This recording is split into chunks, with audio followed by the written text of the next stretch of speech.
number 7, we completed 12 shlokams, right? 12 shlokas. We'll do 13th. Okay. Okay. We'll Deepak.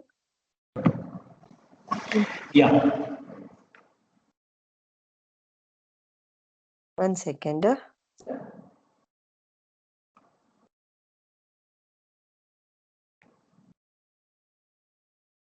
त्रिभिर्गुणमयैर्भावैः त्रिभिर्गुणमयैर्भावैः त्रिभिर्गुणमयैर्भावैः रेभिः सर्वमिदं जगत् रेभिः सर्वमिदं जगत् रेभिः सर्वमिदं जगत् त्रिभिर्गुण.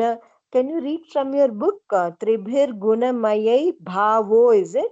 What is there in your book? त्रिभिर्गुणमयैर्भावै रेभिः Re. Okay. Okay.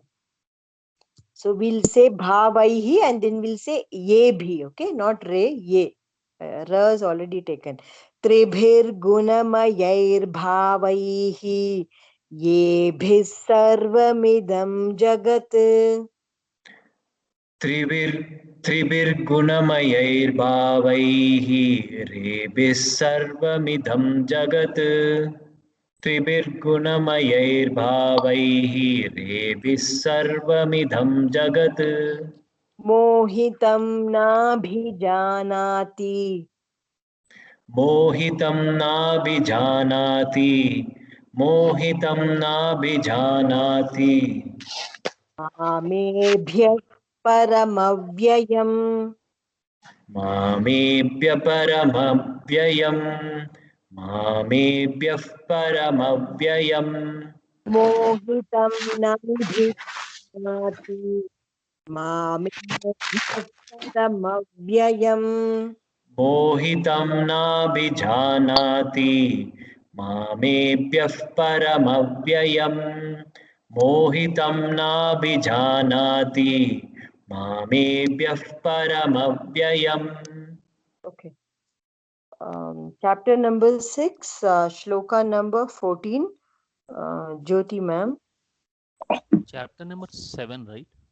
7, yeah. दैवी ह्येषा गुणमयी दैवी ह्येषा गुणमयी दैवी ह्येषा गुणमयी मम माया दुरत्यया मम माया दुरत्यया मम माया दुरत्यया दैवी ह्येषा गुणमयी मम माया दुरत्यया दैवी ह्येषा गुणमयी मम माया दुरत्यया दैवी ह्येषा गुणमयी मम माया दुरत्यया मामेव ये प्रपद्यन्ते मामेव ये प्रपद्यन्ते मामेव ये प्रपद्यन्ते मायामेतान् तरन्ति ते मायामेतां तरन्ति ते मायामेतां तरन्ति ते मामेव ये प्रपद्यन्ते मायामेतां तरन्ति ते मामेव ये प्रपद्यन्ते मायामेतां तरन्ति ते मामेव ये प्रपद्यन्ते मायामेतां तरन्ति ते पद्मा न मां दुष्कृतिनो मूढाः न मां दुष्कृतिनो मूढाः न मां दुष्कृतिनो मूढाः मूढाः. Okay, हा मूढाः Moodha. Ha. Okay, it'll elongate. We have to elongate. Okay. प्रपद्यन्ते नराधमाः प्रपद्यन्ते नराधमाः प्रपद्यन्ते नराधमाः न मां दुष्कृतिनो मूढाः प्रपद्यन्ते नराधमाः न मां दुष्कृतिनो मूढाः प्रपद्यन्ते नराधमाः न मां दुष्कृतिनो मूढाः प्रपद्यन्ते नराधमाः प्रपद् प्रपद् DH प्रपद्यन्ते repeat that word प्रपद्यन्ते प्रपद्यन्ते now you DH got okay one more time try namam न मां दुष्कृतिनो मूढाः प्रपद्यन्ते नराधमाः प्रपद्यन्ते namam is there no my book namam is there okay maybe namam is correct okay namam Mayaya. No, ma'am. Sorry, ma'am. Sorry to interrupt you, ma'am. It's na and mom. It's not namam, ma'am. It's na and mom. Na mom, right? Yeah, ma'am. Yeah, na is not and mom by me, not me. It's what is given in the translation, ma'am. It's na Okay. mom. Yeah. Okay, Thank so you. na kind of negates it, right? Na, Yeah, it's not. exactly, ma'am. Exactly. Yeah. Got it. Yeah. Na mom. Oh, so we have to give a pause and then say mom. Correct. okay Na mom. न मां दुष्कृतिनो मूढाः Subconsciously, you know, we'll do it right also sometimes. Yeah. Mayaya. Yeah, we'll Okay. you have to repeat. Okay, Padma, repeat one more time. First line. Ayyo, ma'am. Now I have to give a space, then I have to start. Ha. That would be better. Na Na is mam dushkriti no moodaha. Now I got it, ma'am. Na mam dushkriti no moodaha. na mom. Na You'll get it. mam dushkriti no moodaha. Prapadyante naradhamaha. माययापहृतज्ञानाः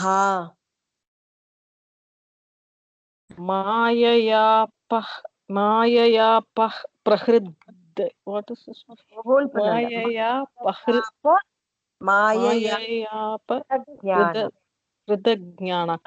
कृतज्ञान okay मायया प्रहृज्ञानाः माययाप fully माययापज्ञानाः after pa ma'am मायया हृत हृतज्ञानाः मायया अपहृतज्ञानाः आसुरं भावमाश्रिताः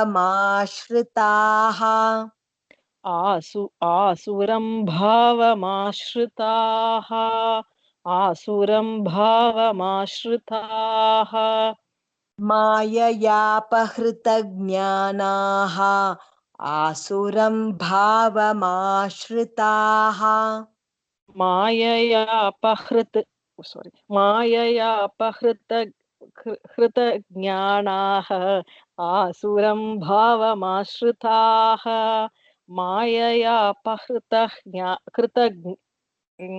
कृतज्ञानाः आसुरं भावमाश्रिताः Hritak because nya is coming, no? We'll say ig. I'm getting struck in krita and gna. Do we have to give a pass? Illa vendala. Krita gna. Hritagnyanaha. Together only. Okay, ma'am. Okay. I'll Quick practice. question on this one. So, Mayaya Pahruta Jnanaha. Is there a Because you're Visarga breaking. there? Sorry, your voice was breaking, huh? Can you able to hear me now, ma'am? Yeah, I can hear. Yeah, what I'm saying is Maya ya pahrutagnyanaha, you are saying, right? Ha, when we are saying, is there a visarga there after na? Read the text from your book. My book says Maya ya pahrutagnyana asuram bhavamasritaha. After Yeah. tagnyana, there is no Yes. visarga actually. My Yes, book ma'am. is Visargam. Okay. Okay. I don't know. Jnana. Okay, I'll have to come back on this. My book there's a Visargam. I'll come back on this. Okay. Srinivas. Chaturvidha bhajante mam. चतुर्विधा भजन्ते मां चतुर्विधा भजन्ते मां Janas Sukritinorjuna. जना सुकृतिनोऽर्जुन जना सुकृतिनोऽर्जुन Chaturvidha bhajante mam.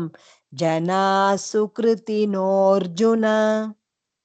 चतुर्विधा भजन्ते मां जना सुकृतिनोऽर्जुन चतुर्विधा भजन्ते मां जना सुकृतिनोऽर्जुन आर्तो जिज्ञासुरर्थार्थी आर्तो जिज्ञासुरर्धार्थी आर्थार्थी right both are tha in my book, big tha. Thar. Tharti. Okay. Yeah. Arto jignyasurardharti. Is that correct? Correct. Jnani cha bharatarshava. Jnani cha bharatarshava. Jnani cha bharatarshava. Arto jignyasurartharthi. Jnani cha bharatarshava. आर्तो जिज्ञासुरर्धार्थी ज्ञानी च भरतर्षभा आर्तो जिज्ञासुरर्धार्थी ज्ञानी च भरतर्षभा Okay, next. Uma ma'am. Tesham jnani nityayuktaha. तेषां ज्ञानी नित्ययुक्तः तेषां ज्ञानी नित्ययुक्तः एकभक्तिर्विशिष्यते एकभक्तिर्विशिष्यते एकभक्तिर्विशिष्यते तेषां ज्ञानी नित्ययुक्तः एकभक्तिर्विशिष्यते तेषां ज्ञानी नित्ययुक्तः एकभक्तिर्विशिष्यते तेषां ज्ञानी नित्ययुक्तः एकभक्तिर्विशिष्यते प्रियो हि ज्ञानिनोत्यर्थम्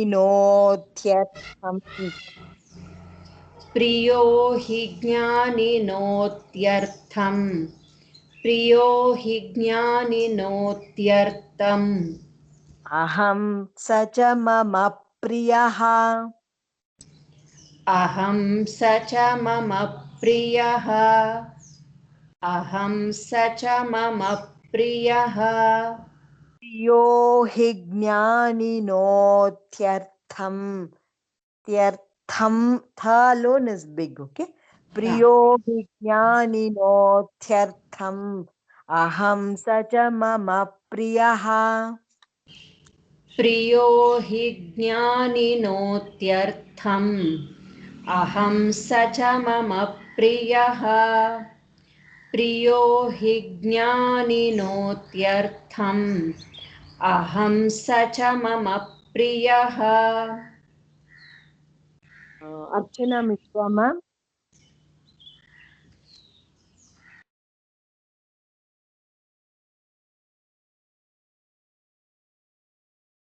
Chapter number 7, shloka number 18. Ma'am, can you hear me?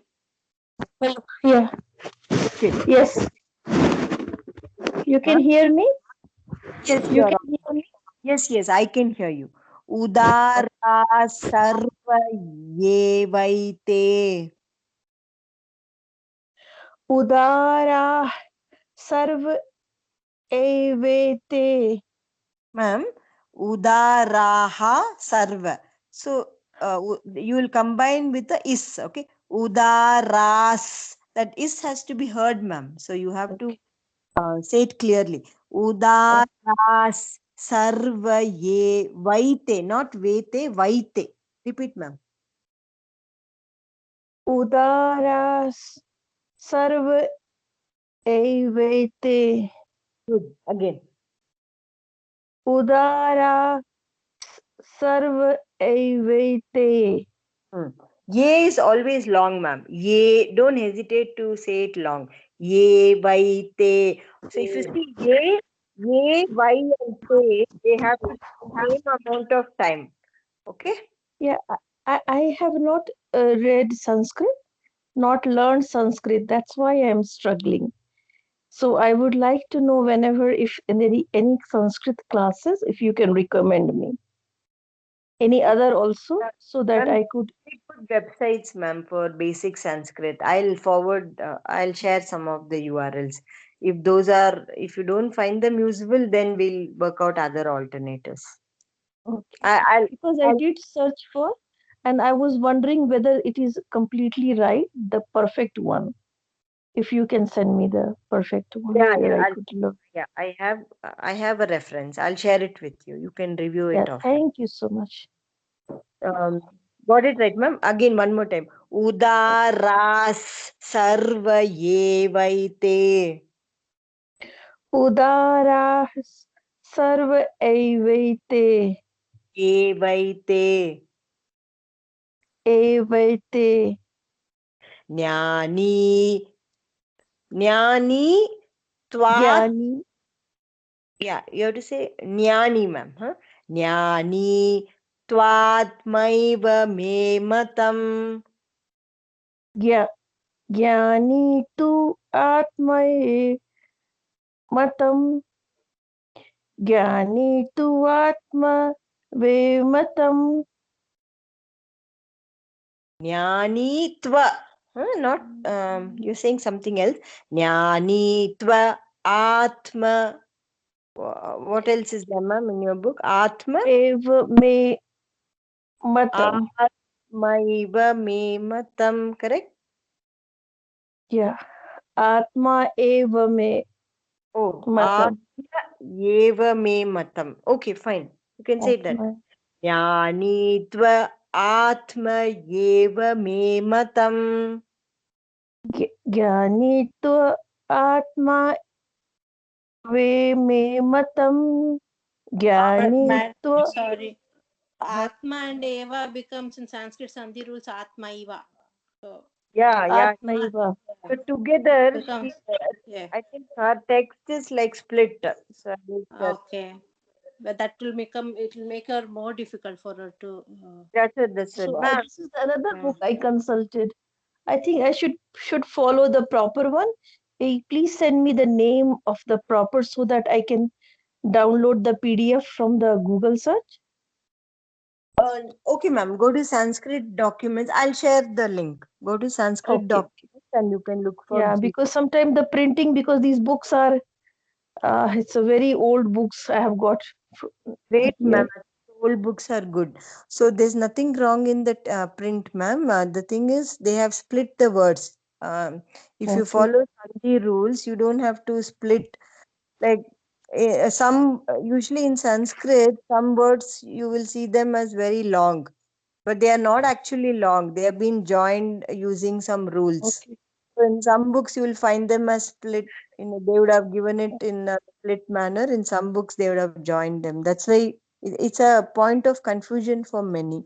Anyway, just repeat after me, ma'am. Jnani tvatmaiva me matam. Jnani tva atmai vive. I'm so sorry. Can I do it next time? Today I will just focus listening. No problem. No problem. Archana. Yeah. Okay. Okay. Thank you so much. Udara sarva ye vaite jnanit. Hold the it, okay? Jnanitvatmaiva me matam. Udara sarva evaite jnani tvamaiva me matam. Tvat, it starts Yeah. and also Yeah, tvat. Yeah. I said dvat, then I change it to tvat. Okay. okay. I will say it one more time. Udara sarva evaite jnani tvatmaiva me matam. Udara sarva evaite jnani tvatmaiva me matam. Asthitasya hi yuktatma. Asthitasya hi yuktatma. Asthitasya hi yuktatma. Second one was correct. Mamevanuttamam gatim. Mamevanuttamam gatim. Mamevanuttamam gatim. Asthitasya hi yuktatma. Mamevanuttamam gatim. Asthitasya hi yuktatma. Mamevanuttamam gatim. Asthitasya hi yuktatma. Mamevanuttamam gatim. Bahunam janmanamante. Bahu. Can I say it or? Next, Deepak, next. Okay. Okay, he's on mute. Next, Jyotima. Sorry, I'm back. Yeah. Want me to repeat? 19. Bahunam, 19. Bahunam janmanamante. Bahunam janmanamante. Bahunam janmanamante. Jnanavan mam prapadyate. Jnanavan mam prapadyate. Jnanavan mam prapadyate. Bahunam janmanamante. Jnanavan mam prapadyate. Bahunam janmanamante. Jnanavan mam prapadyate. Bahunam janmanamante. Jnanavan mam prapadyate. Vasudeva sarvamiti. Vasudeva sarvamiti. Vasudeva sarvamiti.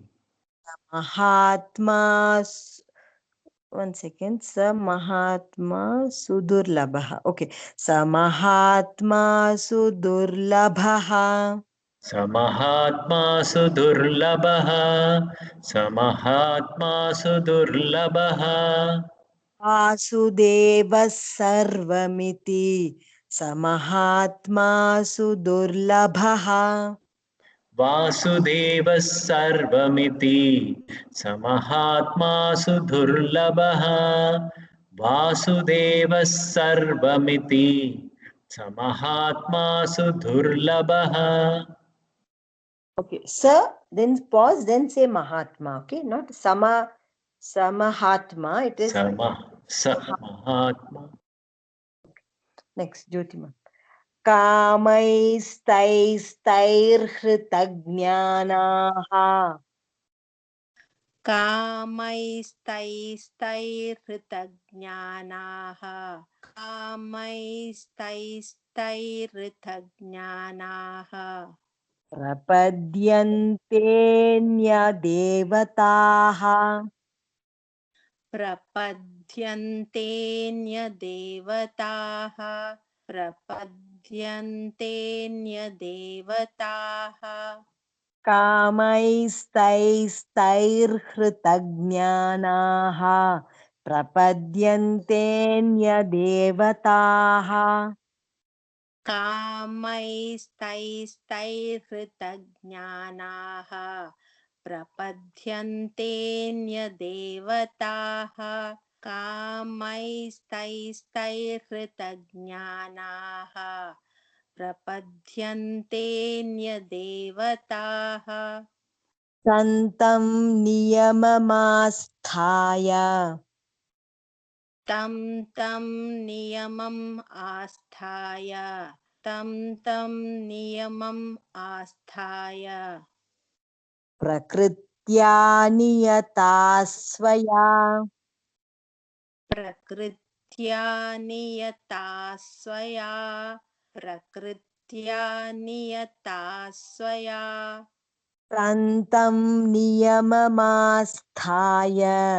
तन्तं नियमम् आस्थाय प्रकृत्या नियता स्वया तं तं नियमम् आस्थाय प्रकृत्या नियता स्वया तं तं नियमम् आस्थाय प्रकृत्या नियता स्वया. Yeah, I just want to mention something. So, Archana Mishra ma'am, if you observe, niyama masthaya, they're together. If we were to take this, it will be niyamam asthaya. Both mean the same, ma'am. If you combine and if you chant or if you split them, both mean the same. But it is better to follow one style. For chanting, usually it is not advisable to split, the a word into smaller parts because it is you might miss out on the flow. So it is better to follow something them together. Okay, next. Ma'am, I have a question, ma'am. So Yeah. the first line, right? Kamai sthai sthai. How are you spelling this one? Hruta or Ruta? How is that you're spelling? Hrita, hrita. Hrita. Uh, Hrita. Okay, ma'am. HRI we can say. Hrita. So you're saying Hrita or Hruta? Ha or he? Not he, hrita. Hrita. Okay. Okay, next one. Padma. Yo yo yam yam tanum bhaktaha. यो यो यां तनुं भक्तः यो यो यां तनुं भक्तः श्रद्धयार्चितुमिच्छति श्रद्धयार्चितुमिच्छति श्रद्धयार्चितुमिच्छति यो यो यां तनुं भक्तः श्रद्धयार्चितुमिच्छति यो यो यां तनुं भक्तः श्रद्धयार्चितुमिच्छति यो यो यां तनुं भक्तः श्रद्धयार्चितुमिच्छति तस्य तस्याचलां श्रद्धाम् तस्य तस्याचलां श्रद्धां तस्य तस्याचलां श्रद्धां तामेव विदधाम्यहम् तामेव विदधाम्यहम् तामेव विदधाम्यहम् तस्य तस्याचलां श्रद्धां तामेव विदधाम्यहम् तस्य तस्याचलां श्रद्धां तामेव विदधाम्यहं तस्य तस्याचलां श्रद्धां तामेव विदधाम्यहम्. Next, Srinivas. Sataya Shraddhaya Yuktaha. Sataya Shraddhaya Yuktaha. Sataya Shraddhaya Yuktaha. Tasyaradhanamihate. Tasyaradhanamihate. Tasyaradhanamihate. Sataya Shraddhaya Yuktaha. Tasyaradhanamihate. Sataya Shraddhaya Yuktaha. Tasyaradhanamihate. Sataya Shraddhaya Yuktaha. Tasyaradhanamihate. Labhate cha tatah kaman. Labhate cha tatah kaman. Labhate cha tatah kaman. Mayeva Mayeva vihitan hitan. Ma'am, it's given as Mayaiva here. Mayaiva. Correct. Okay. Mayaiva. Mayaiva vihitan hitan.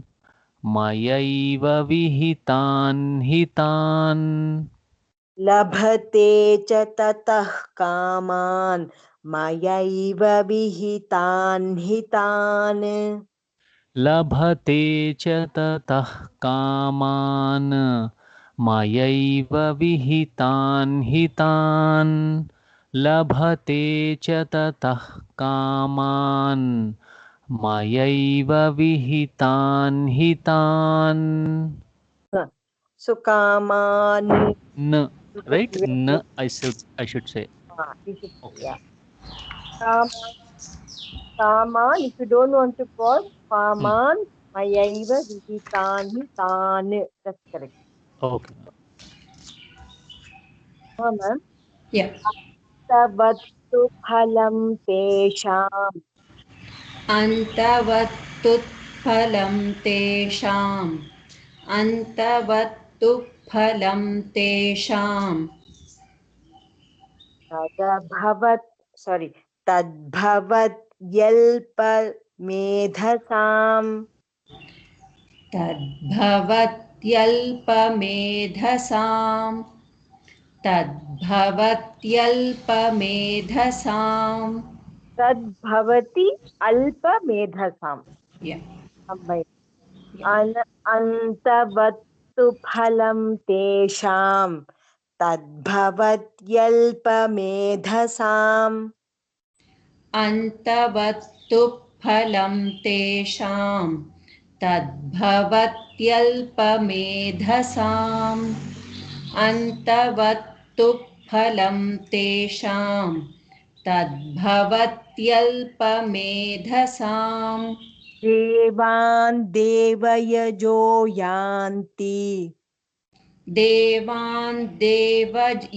देवान् देवयजो यान्ति देवान् देवयजो यान्ति. Madbhakta yanti mamapi. मद्भक्ता यान्ति मामपि मद्भक्ता यान्ति मामपि. Devan devayajo yanti. Madbhakta yanti mamapi. देवान् देवयजो यान्ति मद्भक्ता यान्ति मामपि देवान् देवयजो यान्ति मद्भक्ता यान्ति मामपि. Archana Rajagopalan. Avyaktam vyaktimapannam.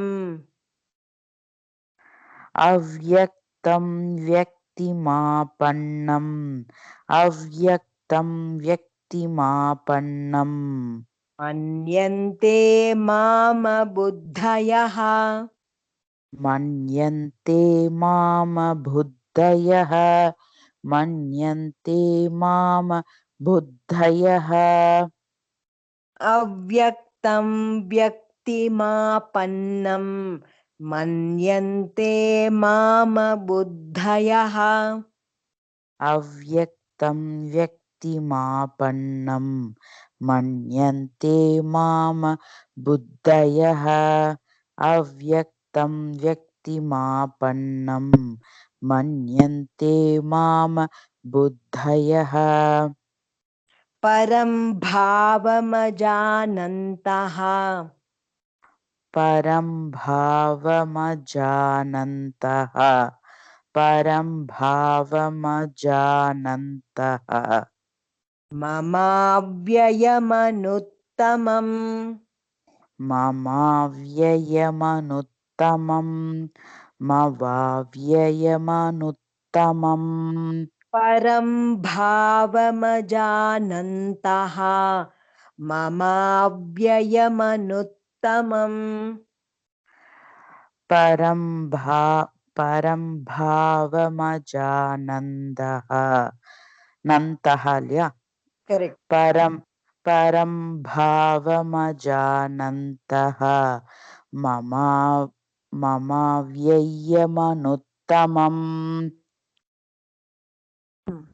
Next दीपक नाहं प्रकाशः सर्वस्य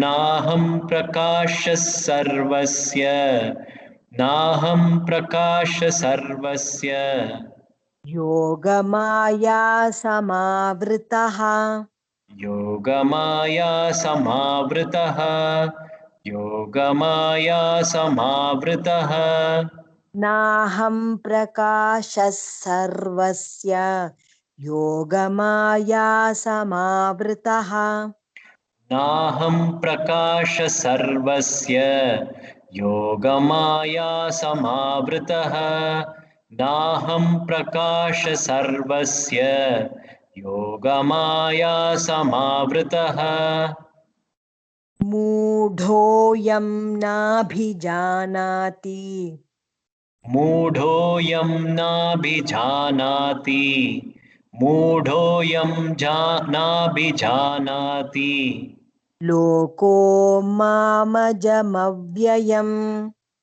लोको मामजमव्ययम् लोको मामजमव्ययम् मूढोऽयं नाभिजानाति लोको मामजमव्ययम् मूढोऽयं नाभिजानाति लोको मामजमव्ययम् मूढोऽयं नाभिजानाति लोको मामजमव्ययम् नेक्स्ट ज्योति मैम वेदाहं समतीतानि वेदाहं समतीतानि वेदाहं समतीतानि वर्तमानानि चार्जुन वर्तमानानि चार्जुन वर्तमानानि चार्जुन वेदाहं समतीतानि वर्तमानानि चार्जुन वेदाहं समतीतानि वर्तमानानि चार्जुन वेदाहं समतीतानि वर्तमानानि चार्जुन भविष्यानि च भूतानि भविष्याणि च भूतानि भविष्याणि च भूतानि मां तु वेद न कश्चन मां तु वेद न कश्चन मां तु वेद न कश्चन भविष्यानि च भूतानि मां तु वेद न कश्चन भविष्याणि च भूतानि मां तु वेद न कश्चन भविष्याणि च भूतानि मां तु वेद न कश्चन इच्छा द्वेष समुत्थेन इच्छाद्वेषसमुत्थेन इच्छाद्वेषसमुत्थेन द्वन्द्वमोहेन भारत द्वन्द्वमोहेन भारत द्वन्द्वमोहेन भारत इच्छा द्वेष समुत्थेन द्वन्द्वमोहेन भारत इच्छाद्वेषसमुत्थेन द्वन्द्वमोहेन भारत इच्छाद्वेषसमुत्थेन द्वन्द्वमोहेन भारत सर्वभूतानि सम्मोहम् सर्वभूतानि सम्मोहं सर्वभूतानि सम्मोहं सर्गे यान्ति परन्तप सर्गे यान्ति परन्तप सर्गे यान्ति परन्तप सर्वभूतानि सम्मोहं सर्गे यान्ति परन्तप सर्वभूतानि सम्मोहं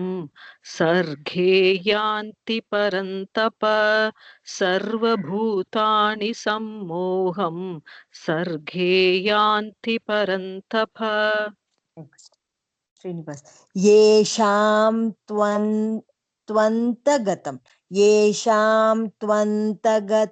पापम् येषां त्वन्तगतं पापं येषां त्वन्तगतं पापं जनानां पुण्यकर्मणां जनानां पुण्यकर्मणां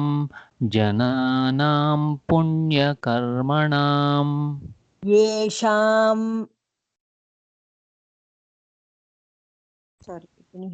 येषां त्वन्तगतं पापं जनानां पुण्यकर्मणां येषां त्वन्तगतं पापं जनानां पुण्यकर्मणां येषां त्वन्तगतं पापं जनानां पुण्यकर्मणाम् ते द्वन्द्वमोहनिर्मुक्ताः होल्ड द id okay ते द्वन्द्वमोहनिर्मुक्ताः ते द्वन्द्वमोहनिर्मुक्ताः ते द्वन्द्वमोहनिर्मुक्ताः भजन्ते मां दृढव्रताः भजन्ते मां दृढव्रताः भजन्ते मां दृढव्रताः ते द्वन्द्वमोहनिर्मुक्ताः भजन्ते मां दृढव्रताः ते द्वन्द्वमोहनिर्मुक्ताः भजन्ते मां दृढव्रताः ते द्वन्द्वमोहनिर्मुक्ताः भजन्ते मां दृढव्रताः उमा मैम जरामरणमोक्षाय जरामरणमोक्षाय जरामरणमोक्षाय आश्रित्य यतन्ति ये मामाश्रित्य यतन्ति ये मामाश्रित्य यतन्ति ये Mama, is it, ma'am? Okay. Both are long in my book. Okay, maybe that's correct. Yeah, I've scribbled something. Yeah, that's correct. जरामरणमोक्षाय मामाश्रित्य यतन्ति ये जरामरणमोक्षाय मामाश्रित्य यतन्ति ये जरामरणमोक्षाय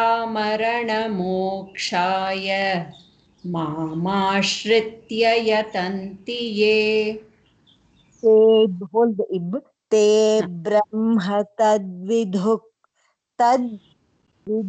कृत्स्नम् ते ब्रह्म sorry you tell first ma'am ते ब्रह्म तद्विदुः कृत्स्नम् ते ब्रह्म तद्विदुः कृत्स्नम् ते ब्रह्म तद्विदुः कृत्स्नम् अध्यात्मं कर्म चाखिलम् अध्यात्मं कर्म चाखिलम् अध्यात्मं कर्म चाखिलम् ते ब्रह्म तद्विदुः कृत्स्नम् अध्यात्मं कर्म चाखिलम् ते ब्रह्म तद्विदुः कृत्स्नम् अध्यात्मं कर्म चाखिलम् ते ब्रह्म तद्विदुः कृत्स्नम् अध्यात्मं कर्म चाखिलम् साधिभूताधिदैवं माम् Shall I only tell? tell me. Yeah? Yeah, tell me. Continue. Okay. साधिभूताधिदैवं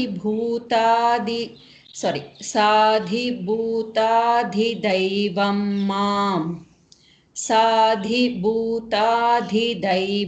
माम् साधियज्ञं च ये विदुः साधियज्ञं च ये विदुः साधियज्ञं च ये विदुः साधिभूताधिदैवं माम् साधियज्ञं च ये विदुः साधिभूताधिदैवं माम् साधियज्ञं च ये विदुः साधिभूताधिदैवं माम् साधियज्ञं च ये विदुः प्रयाणकालेऽपि च प्रयाणकालेऽपि च माम् प्रयाणकालेऽपि च माम् प्रयाणकालेऽपि च माम् ते विदुर्युक्तचेतसः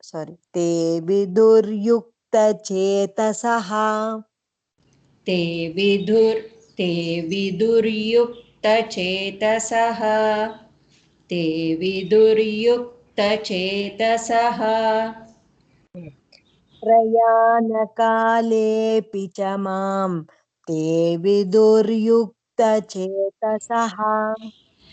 प्रयाणकालेऽपि च माम् ते विदुर्युक्तचेतसः प्रयाणकालेऽपि च माम् ते विदुर्युक्तचेतसः ॐ तत्सत् ॐ तत्सत् इति Shri shall I complete? Complete. इति श्रीमद्भगवद्गीतासु उपनिषत्सु ब्रह्मविद्यायां योगशास्त्रे श्रीकृष्णार्जुनसंवादे ज्ञानविज्ञानयोगो नाम सप्तमोऽध्यायः।